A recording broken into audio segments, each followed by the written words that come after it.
ارسلان کافی دیر سے سنایا کو دیکھ رہا تھا جو اس لڑکے کے ساتھ بیٹھی تھی۔ دیکھنے میں تو ایسا لگتا تھا کہ جیسے صرف ساتھ بیٹھ کر باتیں کر رہے ہیں، لیکن وہ لڑکا ارسلان سے زیادہ خوبصورت اور جوان تھا، اور سنایا بھی اب اپنی جوانی کی دہلیز پر قدم رکھ کر اور بھی زیادہ خوبصورت لگ رہی تھی۔ ارسلان یہ سب کچھ ایسے دیکھتا رہا کہ جیسے بس فیصلہ کرنے کی دیر ہے اور اس نے کچھ کر جانا ہے۔ تھوڑی دیر بعد جب وہ لڑکا تھوڑی دیر کے لیے سائڈ پر ہوا، ارسلان نے سنایا کا ہاتھ پکڑا اور کہا کہ چلو میرے ساتھ۔ اس نے بھی پوری قوت سے اپنا ہاتھ چھڑوا لیا اور کہا کہ تم کون ہو میرا ہاتھ پکڑنے والے؟ وہ کہنے لگا کہ میں کون ہوں تمہیں اچھی طرح پتا ہے، اور میں کیا کر سکتا ہوں یہ تمہیں میں ابھی بتاؤں گا، اور میرے حقوق کی حد کیا ہے وہ جان کر تو تم ویسے ہی حیران رہ جاؤ گی۔ اس نے سنایا کا ہاتھ پکڑا، اور اگر اس کا بس چلتا تو شاید وہ اس کو گھسیٹتے ہوئے ہی اپنے ساتھ لے کر جاتا، لیکن یونیورسٹی کے ماحول کا لحاظ کرتے ہوئے اسے بس اپنے ساتھ لے جانے لگا۔ اسے گاڑی میں بٹھایا، گاڑی کو لاک کر دیا۔ آٹومیٹک گاڑی تھی اور لاک کا کنٹرول صرف ڈرائیور کے پاس ہی تھا۔ سنایا ڈری ہوئی تھی ضرور تھی، لیکن وہ کسی کو مدد کے لیے بلا نہیں رہی تھی بلکہ بس غصے سے گھور رہی تھی۔ اسے اپنے اپارٹمنٹ میں لے گیا اور بیڈ روم میں دھکا دے کر کہنے لگا کہ لگتا ہے تمہیں سب کچھ بھول گیا کہ تم میری کون ہو اور میں تمہارا کون ہوں۔ وہ کہنے لگی کہ بھول تو نہیں رہا تھا، لیکن پھر بھلانا پڑ گیا، اور جب سے بھلا دیا ہے تب سے بڑی خوش ہوں۔ سنایا نے اور سے کہا تو جیسے شیر کے سامنے بیٹھ کر اسے للکار رہی ہو، اور شیر بھی تو فل غصے میں تھا۔ اس نے کہا ابھی بتاتا ہوں تمہیں کہ میں کون ہوں۔ اور اس کے بعد ساری رات صبح سنایا کی آنکھ اسپتال میں کھلی تھی، کیونکہ اس کے ساتھ ساری رات ارسلان اپنے خاندان کا سب سے خوبصورت اور قابل لڑکا تھا۔ اس کی سرمئی آنکھیں اس کی شخصیت کو ایک منفرد پہچان دیتی تھی۔ جس کسی نے بھی اسے دیکھا اس کی آنکھوں کی گہرائی میں کھو گیا۔ ارسلان نے اپنی زندگی کا بیشتر وقت امریکہ میں گزارا تھا، جہاں وہ اعلیٰ تعلیم حاصل کرنے اور ایک کامیاب کیریئر بنانے گیا تھا۔ اس کا انداز، بات چیت کا طریقہ اور سوچنے کا انداز مکمل طور پر جدید اور مغربی تھا۔ جب ارسلان امریکہ گیا تھا تو اس کے والد نے ایک شرط رکھی تھی کہ وہ تعلیم اور نوکری کے بعد واپس آ کر ان کی پسند سے شادی کرے گا۔ ارسلان نے اس وقت یہ سوچ کر حامی بھر لی تھی کہ یہ وعدہ بس رسمی ہے اور شاید اسے کبھی نبھانے کی نوبت ہی نہ آئے، مگر وقت نے ایسا موڑ لیا کہ ارسلان کو واپس لوٹنا پڑا۔ پاکستان پہنچتے ہی اس کے والد نے اسے یاد دلایا کہ وہ ایک خاندانی انسان ہے اور اپنی زبان کے پکے ہیں۔ ان کے لیے وعدہ ایک قسم کا عہد ہوتا ہے جسے کسی بھی صورت توڑنا نہیں چاہیے۔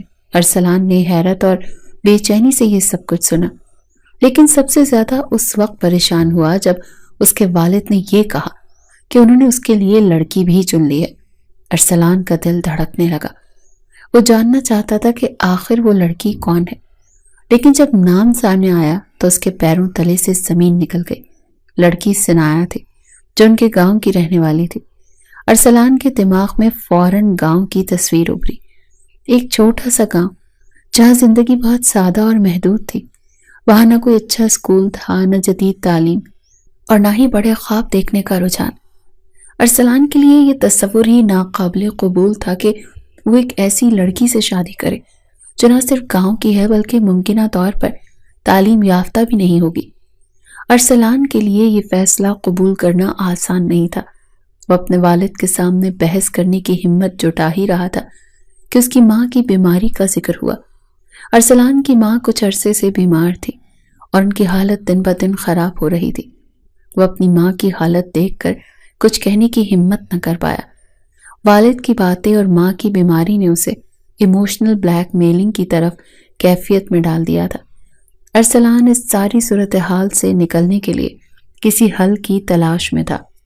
اس نے امریکہ میں موجود اپنے قریبی دوست کو فون کیا اور ساری بات بتائی۔ دوست نے ہنستے ہوئے کہا، ارے بھائی، یہ کوئی مسئلہ تھوڑی ہے، تم شادی کر لو، اس کے بعد نوکری کا بہانہ بنا کر واپس امریکہ آ جانا۔ گاؤں کی لڑکی تو وہیں بیٹھی رہے گی، تم اپنے امریکہ کے مزے لوٹنا۔ دوست نے مزید کہا، ویسے بھی مرد کو 4 شادیوں کی اجازت ہے، اگر دل چاہے تو یہاں اپنی پسند کی لڑکی سے شادی کر لینا، کیا فرق پڑتا ہے؟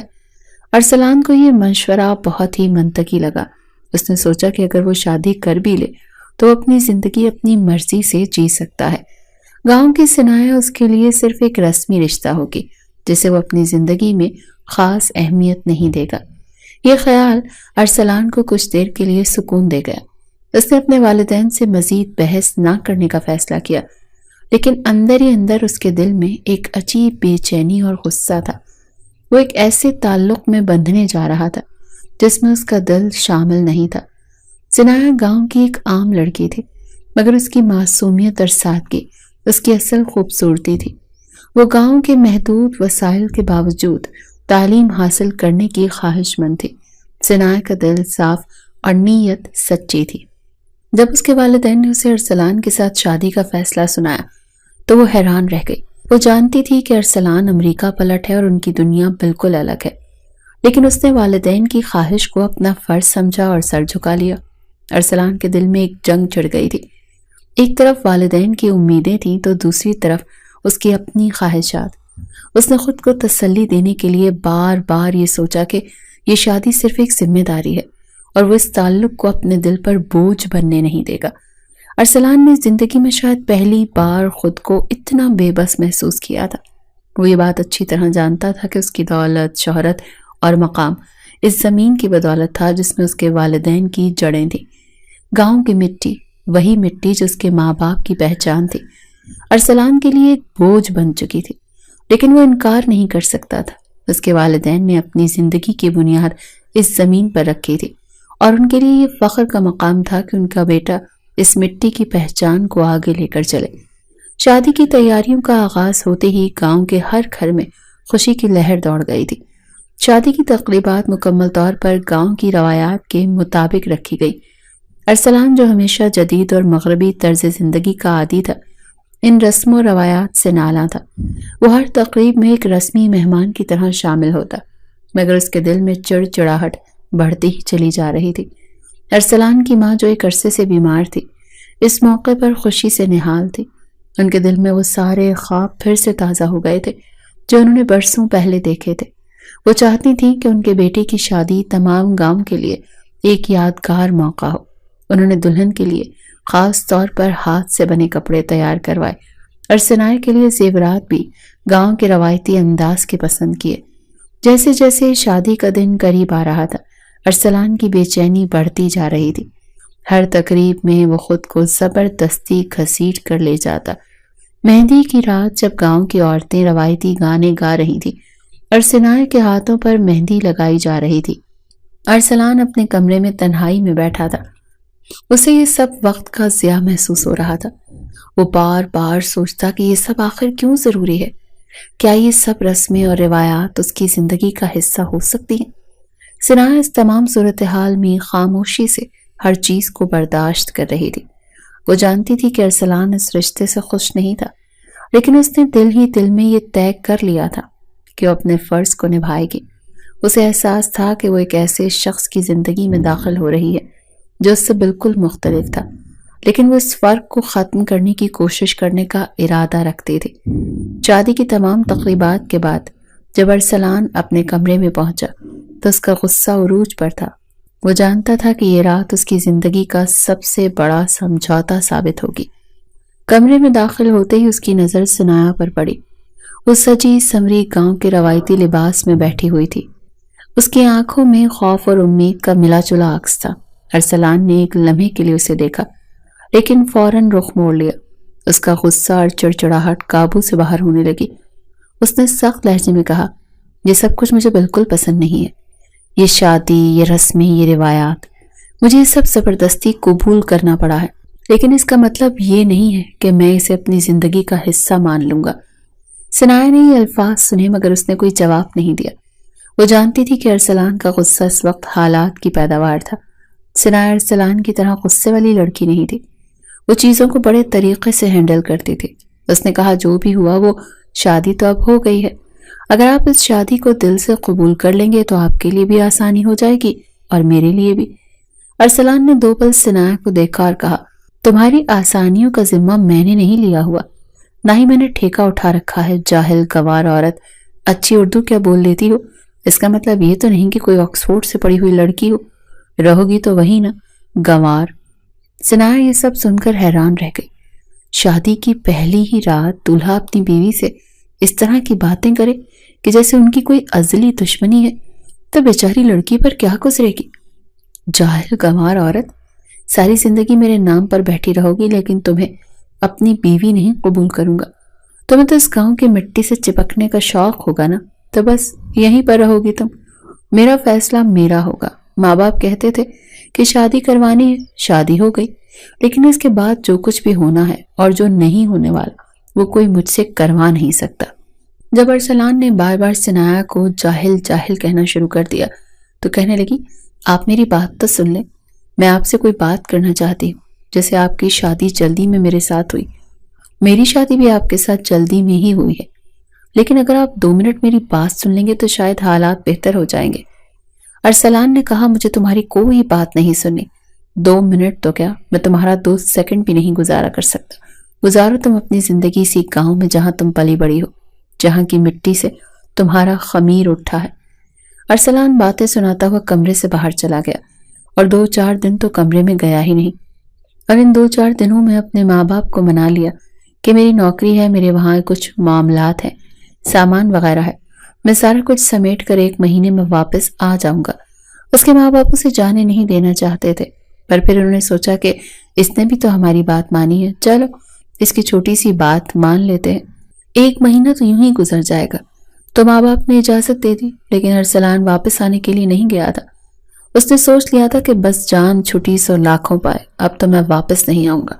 ارسلان نے ہمیشہ سوچا تھا کہ اس کی زندگی کا سب سے بڑا فیصلہ وہ تھا جب اس نے اپنے ماں باپ کی خواہشوں کے تحت شادی کی تھی، لیکن اب جب وہ امریکہ واپس آ چکا تھا، وہ خود کو آزاد اور خوش محسوس کر رہا تھا۔ اس کی زندگی میں اب کوئی جبر نہیں تھا، صرف وہ اور اس کا کریئر، اور وہ اس سے مکمل طور پر مطمئن تھا۔ یونیورسٹی میں پروفیسر کی حیثیت سے وہ بہت کامیاب ہو چکا تھا اور اس کی پڑھائی بھی تقریباً مکمل ہو چکی تھی۔ وہ جانتا تھا کہ اس نے اپنی زندگی کا سب سے بہترین فیصلہ کیا ہے، ماں باپ سے دور ہو کر۔ وہ ان کا بے جا دباؤ اور وہ روایات جو اس کی زندگی میں اجنبیت کی طرح گئی، ان سب سے چھٹکارا پا چکا تھا۔ 2 سال کا عرصہ یوں ہی گزر گیا اور وہ خوش تھا کہ ماں باپ نے اسے کچھ نہیں کہا۔ اس کا دل مطمئن تھا کیونکہ وہ جانتا تھا کہ ان کی امیدوں کا کوئی بھرم نہیں رہ سکتا تھا۔ لیکن پھر ایک دن ایسا ہوا جس نے ارسلان کی پوری زندگی کو جھنجھوڑ کر رکھ دیا۔ وہ یونیورسٹی میں نئے سیزن کی پہلے سیمسٹر کی کلاس کے لیے آ رہا تھا۔ اس دن کی ہوا میں ایک مختلف قسم کا سکون تھا، جیسے ایک نئے آغاز کا حصہ بننا۔ وہ جب آڈیٹوریم میں داخل ہوا تو اسے وہ ہال پہلے سے زیادہ پرکشش لگا، لیکن پھر اس کی نظر فوراً ایک لڑکی پر پڑی جو پہلی صف میں بیٹھی تھی۔ اس کی آنکھوں میں خاص چمک تھی اور اس کا چہرہ ایسے لگ رہا تھا جیسے وہ ایک بہت بڑی کامیابی کی خوشی منا رہی ہو۔ ارسلان کی نظر جیسے ہی اس لڑکی پر پڑی تو دل میں ایک عجیب سی دھڑکن پیدا ہوئی۔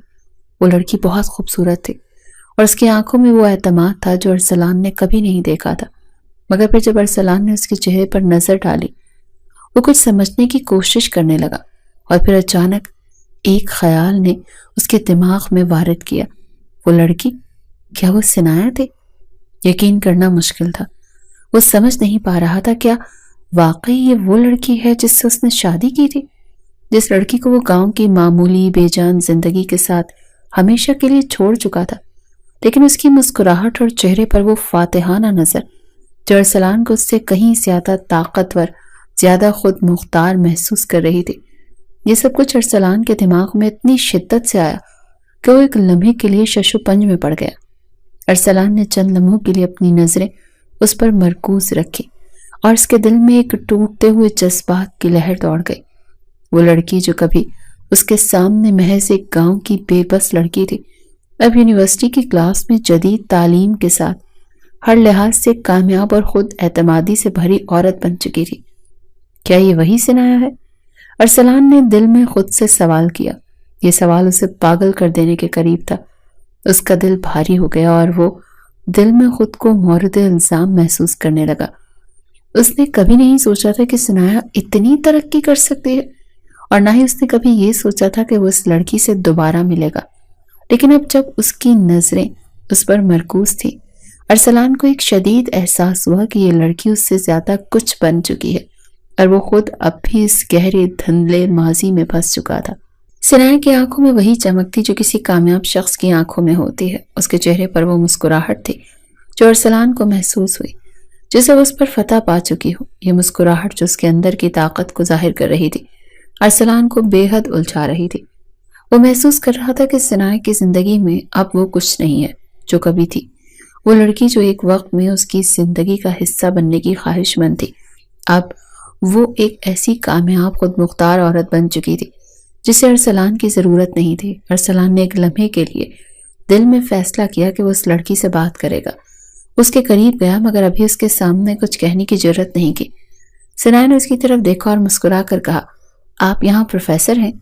اس کی آواز میں وہی وقار تھا جو اس کی شخصیت میں آیا تھا۔ ارسلان نے فوراً جواب دیا، جی میں پروفیسر ارسلان ہوں، اور آپ یہاں کی نئی طالبہ ہیں؟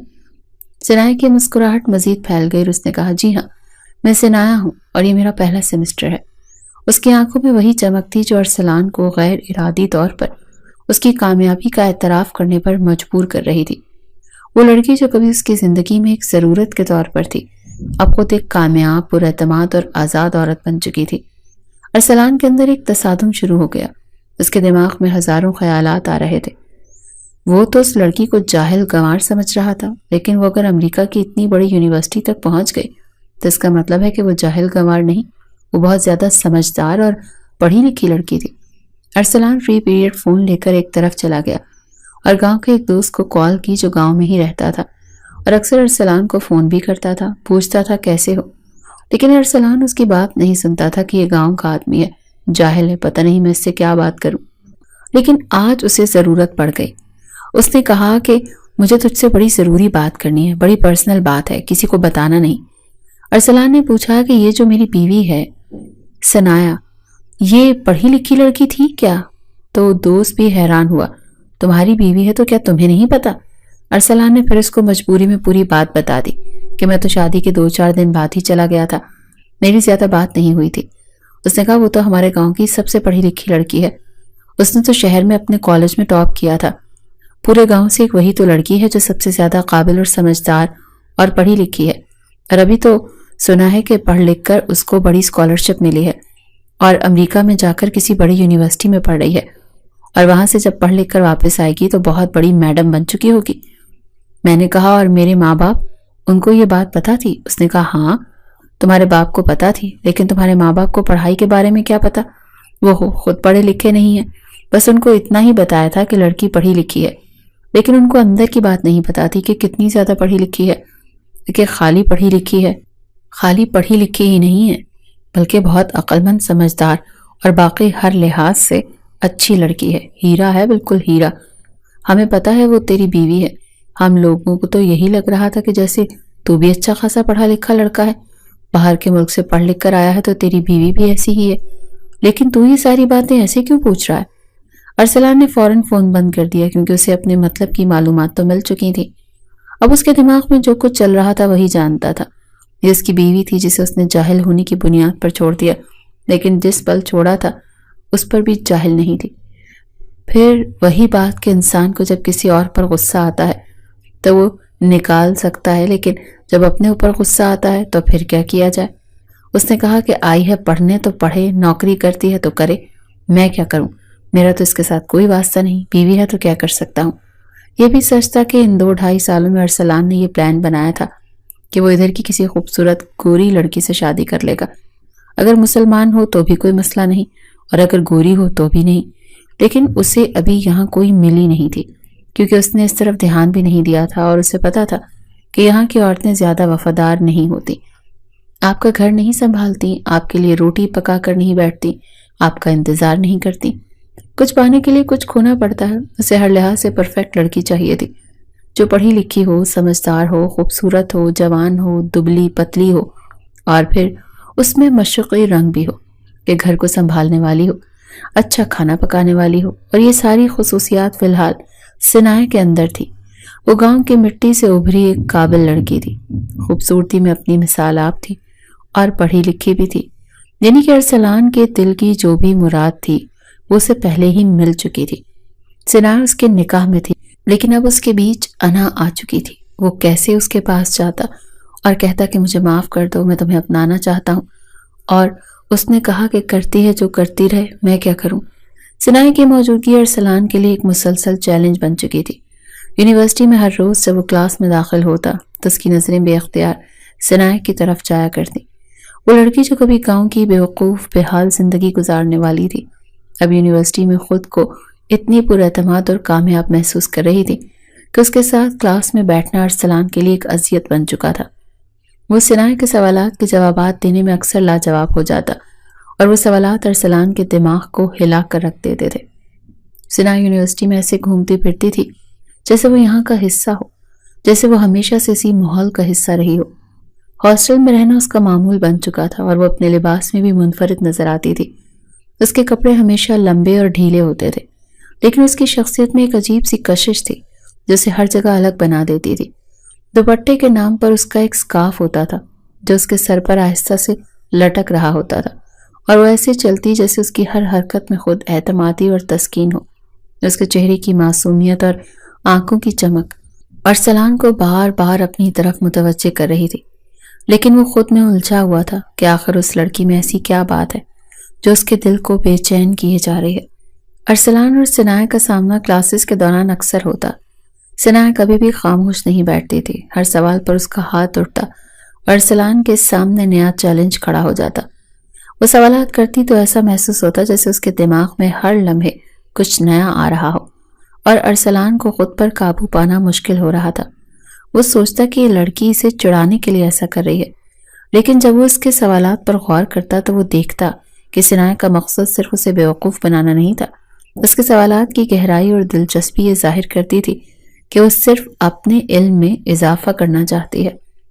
ایک دن ارسلان نے سنائے سے کہا، تم ہمیشہ سوالات کرتی رہتی ہو، کیا تمہیں کبھی کچھ سیکھنا بھی آتا ہے؟ سنائے مسکرا کر جواب دیتی، سیکھنے کا عمل کبھی مکمل نہیں ہوتا پروفیسر صاحب، اور پھر وہ دوبارہ کسی سوال کا پیچھا کرتی۔ جس طرح سے وہ ارسلان کو کہتی تھی پروفیسر صاحب ارسلان کو بہت چڑ چڑھتی تھی۔ ارسلان کو یہ بات دل میں بری لگتی تھی اور وہ اکثر سوچتا تھا کہ سنائے کس حد تک آگے بڑھ رہی ہے، لیکن جب وہ دیکھتا کہ سنائے ہمیشہ بے فکر اور آزاد رہتی تھی، اس کے دل میں ایک عجیب سا احساس جاگتا۔ وہ جانتا تھا کہ سنائے اپنی زندگی میں کچھ کرنے کے لیے کسی کی مدد کے بغیر آگے بڑھ رہی تھی۔ اس کا نام بھی کسی اور کی رہنمائی کے بجائے اپنی محنت کے بلبوتے پر بنا رہی تھی۔ اس کے اندر وہ بے باکی تھی جو اس کے معاشرے میں بے شمار عورتوں میں نہیں پائی جاتی۔ وہ خود مختار تھی اور ارسلان کو یہ بات اچھی لگتی تھی، کیونکہ اسے ہمیشہ ایسی عورتیں پسند آئی تھیں جو اپنے قدموں پر کھڑی ہوں۔ سنائے کی زندگی کی آزادی اور خودداری ارسلان کو متاثر کرتی تھی، مگر وہ یہ بات نہیں سمجھ پاتا تھا کہ اس کی بیوی کے طور پر یہ لڑکی کبھی اس کے نظریات کو پورا نہیں کر سکتی۔ وہ سوچتا تھا کہ جب تک وہ سنائے کے ساتھ تھا اس کا دل کبھی سکون میں نہیں آ سکتا تھا۔ پھر بھی جب اسے کلاس میں سوالات کرتے دیکھتا، اس کی بے پرواہی اور بے فکر نظریں دیکھتا، اس کی زندگی کی سادگی اور شدت دونوں ارسلان کو اپنی طرف کھینچتی تھی۔ ارسلان نے دل میں فیصلہ کیا کہ وہ کبھی بھی سنائے کے سامنے ہار نہیں مانے گا، چاہے وہ اس کے سوالات کا جواب دے یا نہ دے سکے۔ اس کا رویہ اس کے لیے ایک چیلنج تھا، اور ارسلان جانتا تھا کہ وہ اس چیلنج کو اپنے اندر کی طاقت سے جیتے گا۔ وہ سمجھتا تھا کہ سنائے کبھی نہیں بدل سکتی اور شاید اسے اپنے ساتھ چلنے کے لیے کبھی نہیں راضی ہوگی، لیکن یہ اس کی شخصیت کا حصہ بن چکا تھا، اور وہ اس بات کو قبول کر چکا تھا کہ سنائے اب تک خود مختار بے باک عورت بن چکی ہے۔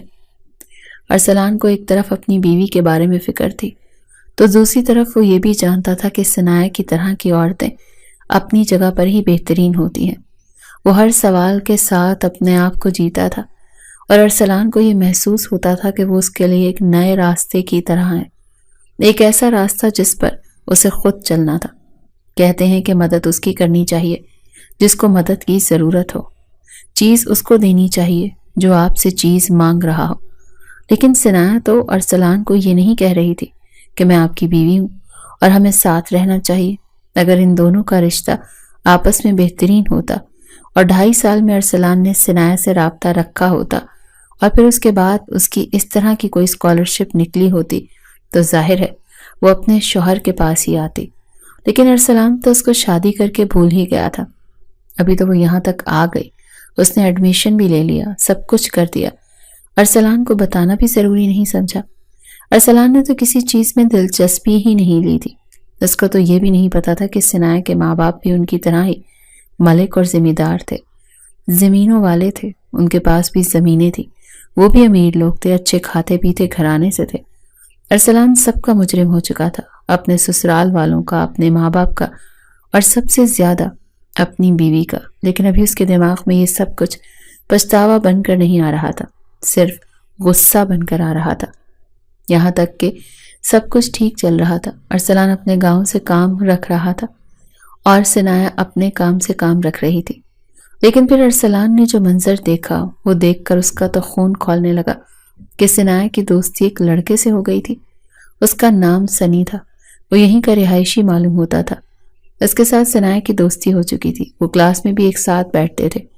جب پہلے دن ارسلان نے دیکھا کہ ثناء اس کے ساتھ بیٹھی ہے تو اس نے اسے اتفاق سمجھا تھا، کیونکہ ساری سیٹیں ایک ساتھ ہی تو لگی ہوئی تھی۔ لیکن پھر کچھ اور ہی طرح کے مناظر بھی سامنے آنے لگے۔ ارسلان کے لیے یہ منظر ایک ایسا دھچکا تھا جس نے اس کے اندر کی ہر چیز کو ہلا کر رکھ دیا تھا۔ وہ جب یونیورسٹی آیا اور کینٹین میں داخل ہوا تو اس کی نظریں خود بخود اس کی طرف چلی گئیں جہاں ثناء اور سنی بیٹھے ہوئے تھے، اور وہ دونوں ایک دوسرے سے باتوں میں مگن تھے۔ ثناء کا وہ ہنستا مسکراتا چہرہ جسے وہ ہمیشہ اپنی بیوی کے طور پر دیکھنے کا عادی تھا، آج کسی اور کے ساتھ شریک ہو رہا تھا۔ یہ منظر ارسلان کے لیے بالکل ناقابل برداشت تھا۔ وہ جانتا تھا کہ ثناء اپنی آزادی اور خود مختاری کی حامل لڑکی ہے، لیکن اس کے باوجود اسے یہ سب بہت غیر معمولی لگا۔ سنی کے ساتھ اس کی بڑھتی ہوئی دوستی نے ارسلان کو بالکل ہلا دیا تھا۔ شروع میں وہ اس سے نظریں چرانا چاہتا تھا، مگر جب اس نے یہ روز کا معمول بنتے دیکھا کہ ثناء اور سنی ہمیشہ ساتھ ہوتے ہیں تو اس کا دل تیز دھڑکنے لگا تھا۔ وہ جس لڑکی سے محبت کرتا تھا وہ اب کسی اور کے ساتھ نظر آ رہی تھی۔ وہ جو اس سے اپنی زندگی کے تمام پہلوؤں میں شریک ہونے کی امید رکھتا تھا، آج وہ کسی اور کی موجودگی میں خوش دکھائی دے رہی تھی۔ یہ تو وہ لمحہ تھا جب ارسلان کی محبت اور غیرت کے جذبات میں فرق آنا شروع ہو گیا تھا۔ محبت کی لذت اور اس کی جلن کے جذبات میں اب تک ایک بہت بڑی تبدیلی آ چکی تھی۔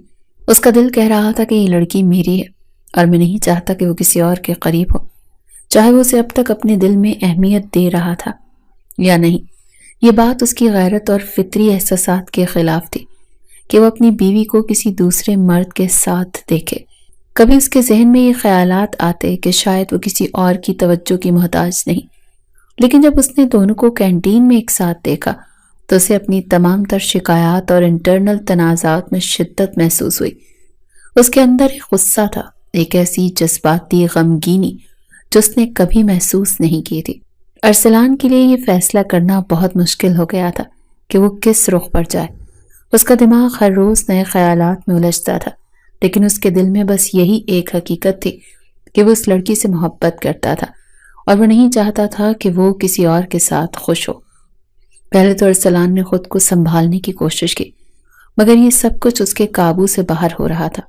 سنی کے ساتھ ثناء کی دوستی بڑھتی جا رہی تھی اور ارسلان کے دل کی دھڑکن تیز ہو گئی تھی۔ ہر روز جب وہ کلاس میں ان دونوں کو اکٹھا دیکھتا وہ محسوس کرتا کہ جیسے اس کی دنیا ٹوٹ رہی ہو۔ اس کے اندر ایک ایسا اضطراب تھا جسے بیان کرنا مشکل تھا۔ وہ سمجھ نہیں پاتا تھا کہ اس کے ساتھ یہ سب کیوں ہو رہا ہے۔ اس کا دل کہتا تھا کہ ثناء کو وہ سب کچھ دے چکا تھا اور اس کے باوجود وہ کسی اور کے قریب جا رہی تھی۔ یہ ارسلان کے لیے ایک سنگین حقیقت بن چکی تھی۔ ایک دن جب ثناء کوریڈور میں گزر رہی تھی، ارسلان نے اس کی طرف ایک تیز نظر سے دیکھا اور اسے روکا۔ وہ جانتا تھا کہ ثناء کی خود مختاری اور بے باکی اس کے لیے ایک چیلنج بن چکی ہے اور اب وہ خود کو مجبور محسوس کر رہا تھا کہ کچھ بات کرے۔ اس نے ثناء کو مخاطب کرتے ہوئے کہا، تم یہاں آ کر لوگوں سے دوستی کرنے لگی ہو، تمہیں تو پتا ہونا چاہیے کہ یہاں کے لوگوں کی فطرت کیا ہے۔ ثناء نے اپنی نظریں اس کی طرف موڑی اور بغیر کسی ہچکچاہٹ کے جواب دیا، باقی لوگوں کے بارے میں مجھے کیا پتا، پر مجھے اتنا پتا ہے کہ یہاں کے لوگ سیدھی بات سیدھے طریقے سے کر دیتے ہیں۔ دوستی کرنی ہے تو کہتے ہیں دوستی کرنی ہے، کچھ اور کرنا ہے تو کہتے ہیں کچھ اور کرنا ہے، اپنے نام پر کسی کو بٹھا کر غائب تو نہیں ہو جاتے۔ ثناء نے تو تیل میں بھگو کر تیر پھینکا تھا، اس نے تو بالکل جھجک سے کام ہی نہیں لیا اور سیدھا تانا مارا، ارسلان کو اس کا جواب ایک تیز دھچکے کی طرح لگا۔ وہ جو سنائے سے بات کرنے کا ارادہ رکھتا تھا وہ پل بھر میں ہی اس کے زہر سے بھرے لفظوں کی لپیٹ میں آ گیا۔ اس کا دل بوجھل ہو گیا تھا کیونکہ وہ جانتا تھا کہ اس نے جو وعدے کیے تھے وہ اب اس کے سامنے بکھر رہے تھے۔ وہ ایک پل کے لیے سوچنے لگا تھا کہ شاید اس سے بات کرنے سے اس کا دل تھوڑا سا نرم پڑے گا، لیکن سنائے کے اس جواب نے اس کی ساری امیدیں تباہ کر دی۔ یہ فیصلہ ارسلان کے لیے غلط ثابت ہوا تھا۔ وہ سوچتا تھا کہ شاید سنایا نرم پڑے گی یا شاید اس کی کوئی بات اسے متاثر کرے گی، لیکن اس کا جو جواب تھا وہ کچھ اور ہی کہانی سنا رہا تھا۔ ارسلان کو احساس ہوا کہ اس نے سنائے کی شخصیت کو بہت کم سمجھا تھا۔ وہ جو لڑکی ہمیشہ اپنی مرضی کی مالک تھی وہ کبھی بھی کسی کی باتوں میں نہیں آنے والی تھی۔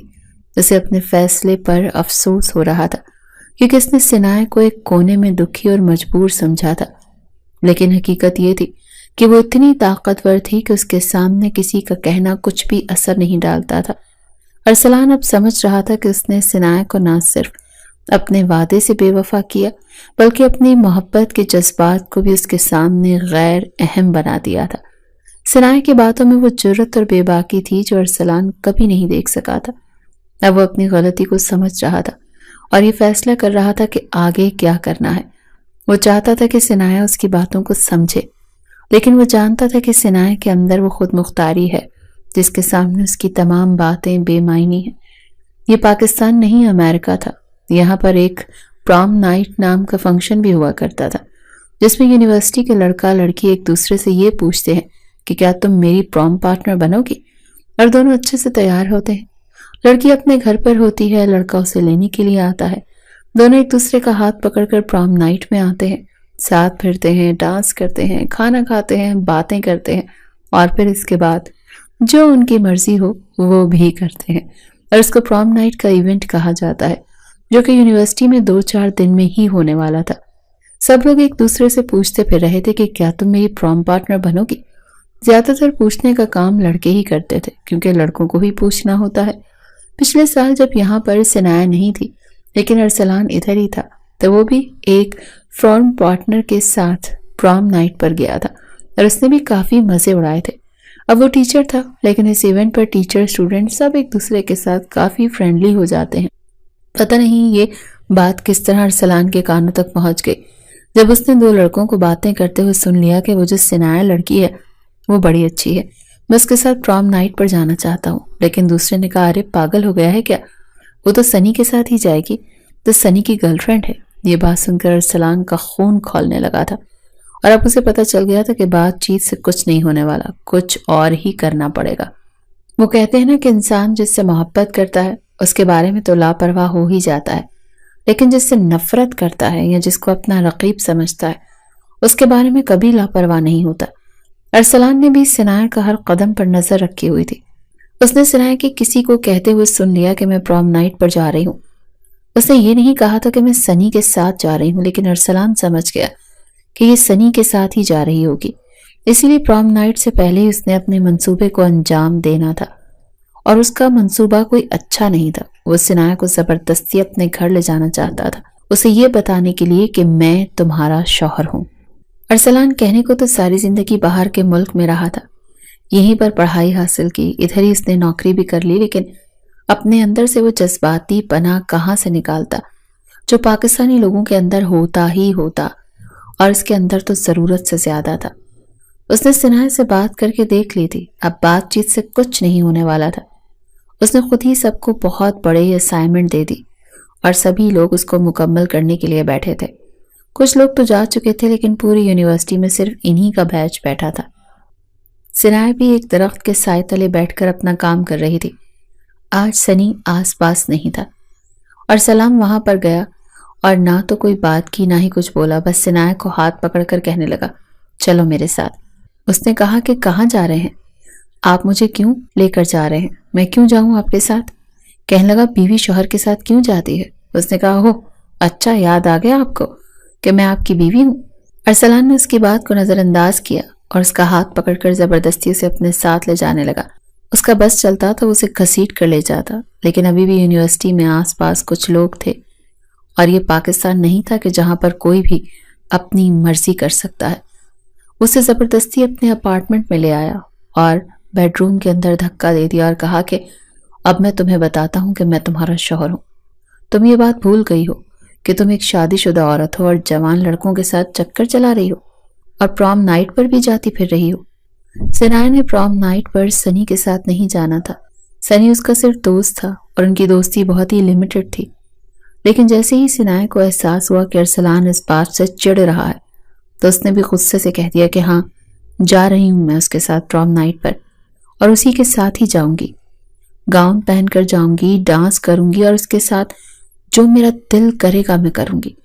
جیسے ہی سنایا نے یہ کہا، ارسلان نے اس کے منہ پر تھپڑ دے مارا۔ وہ کہتے ہیں نا کہ عورت کمزور ہوتی ہے اور مرد مضبوط ہوتا ہے، لیکن مرد تو عورت کی اونچی آواز بھی برداشت نہیں کرتا اور عورت مرد کا تھپڑ بھی کھا لیتی ہے۔ یہاں پر بھی ایسا ہی معاملہ تھا۔ اس کے بعد ارسلان اپنی حدود بھول گیا اور وہ کر گزرا جو اسے نہیں کرنا چاہیے تھا۔ ایک تو اس نے غلطی کی، ایک لڑکی کو شادی کی پہلی رات ہی باتیں سنائی، اسے برا بھلا کہا، اس کے جذبات کی قدر نہیں کی، اس کو چھوڑ کر آ گیا، بھول کے آ گیا، اور پھر یہاں پر آ کر اس کے ساتھ یہ سب کر دیا۔ اس کے بعد ارسلان کو بھی ہوش نہیں رہا، وہ سو گیا، لیکن جب صبح اٹھا تو سنایا اس کے گھر میں نہیں تھی۔ اسے پتا تھا کہ شاید اٹھ کر چلی گئی ہوگی، اتنے مہینوں سے اس شہر میں رہ رہی تھی تو راستوں سے تو واقفیت ہو ہی گئی ہوگی۔ اسے اپنے کیے پر ابھی بھی کوئی پچھتاوا نہیں تھا۔ اسے امید تھی کہ اس کے بعد وہ ٹھیک ہو جائے گی اور واپس اسی کے گھر میں آ کے رہنے لگے گی اور یہ بھی کہہ دے گی کہ میں تمہاری بیوی ہوں اور میں نے تمہارے ساتھ ہی رہنا ہے۔ لیکن ارسلان کو جب تقریباً 2 ہفتے بعد یہ پتا چلا کہ سنایا تو واپس پاکستان چلی گئی ہے تو وہ حیران رہ گیا۔ اب وہ بار بار فون کر رہا تھا، لیکن نہ تو اس کے گھر والے اس کا فون اٹھا رہے تھے، نہ اس کے سسرال والے، نہ سنایا، اور نہ ہی اس کا وہ دوست۔ ایسا لگتا تھا کہ سب لوگ آپس میں مل گئے ہیں۔ ارسلان کو یہ بھی پتا چلا جیسے سنایا پاکستان میں اچھی اسٹوڈنٹ تھی، ویسے ہی اس یونیورسٹی میں بھی اس کی گریڈز بہت اچھے تھے، لیکن وہ اپنا تعلیمی پروگرام بیچ میں ہی چھوڑ کر چلی گئی تھی۔ یونیورسٹی والوں نے بھی کہا کہ اگر کوئی اس کو جانتا ہے تو اسے بلائے۔ انہوں نے تو باقاعدہ سنایا کے لیے نوٹس بھی لگایا تھا، لیکن سنایا کا کچھ بھی اتا پتہ نہیں چل رہا تھا۔ 1 سال تک ارسلان امریکہ میں ہی رہا، اس کے بعد اس کا دل جیسے اس شہر سے اٹھ گیا۔ وہ واپس جانا چاہتا تو اسے پتا تھا واپس جائے گا تو کوئی بھی اس کا منتظر نہیں ہوگا۔ واپس گیا تو گاؤں میں پہلے اسے اس کا باپ ملا۔ جیسے ہی ارسلان نے روتے ہوئے ان سے معافی مانگی تو کہنے لگا، اب آیا ہے تو جب تیری ماں ہی چلی گئی۔ یہ سن کر ارسلان کی تو جیسے روح فنا ہو گئی کہ میری ماں اس دنیا سے چلی گئی ہے۔ وہ رونے لگا، اس کی حالت غیر ہو گئی۔ جب تھوڑی دیر رو لیا تو اس کے باپ نے کہا کہ کھیتوں میں گئی ہے، ابھی آ جائے گی، کوئی کام تھا اس کو۔ یہ سن کر ارسلان حیران رہ گیا، کہنے لگا، آپ نے مجھے اتنا بڑا جھٹکا کیوں دیا؟ ارسلان کے باپ نے کہا، تو بھی تو ہمیں بڑے بڑے جھٹکے دے کے گیا تھا۔ اور ارسلان نے نظریں جھکا لی تھی۔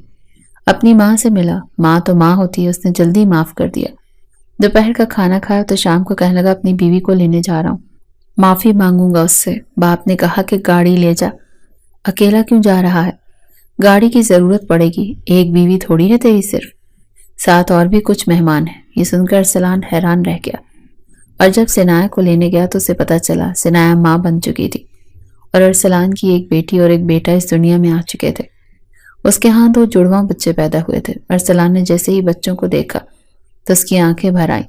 وہ تقریباً 1.5 مہینے کے تھے۔ اس نے سنایا سے معافی مانگی۔ سنایا نے کہا کہ بچوں کے لیے معاف کر دیتی ہوں آپ کو، لیکن آپ نے میرے ساتھ اچھا نہیں کیا۔ ارسلان نے کہا، بس ایک دفعہ معاف کر دو، ساری زندگی تمہارا غلام بن کر رہوں گا، اتنی محبت دوں گا تمہیں کہ تم بھی حیران رہ جاؤ گی۔ تم میری بیوی ہو، میرے بچوں کی ماں ہو، میں تم سے محبت کر بیٹھا ہوں۔ اس 1 سال میں نے صرف تمہارے بارے میں ہی سوچا ہے، میں نے تمہارے ساتھ بہت غلط کیا، مجھے معاف کر دو سنایا۔ سنایا نے زیادہ کوئی بات نہیں کی، ایسا لگتا تھا کہ دل کا دروازہ بند کر کے بیٹھی تھی۔ بس کہہ دیا کہ بچوں کے باپ ہیں تو چلتی ہوں، آپ کے ساتھ جاؤں گی، گاؤں کی لڑکی ہوں نا، رسم و رواجوں سے جڑی ہوئی، اسی لیے آپ کو اپنے در سے خالی ہاتھ نہیں بھیجوں گی۔ ارسلان بالکل بدل چکا تھا، اب اس کے اندر انسانیت کے لیے درد، محبت پیدا ہو چکی تھی۔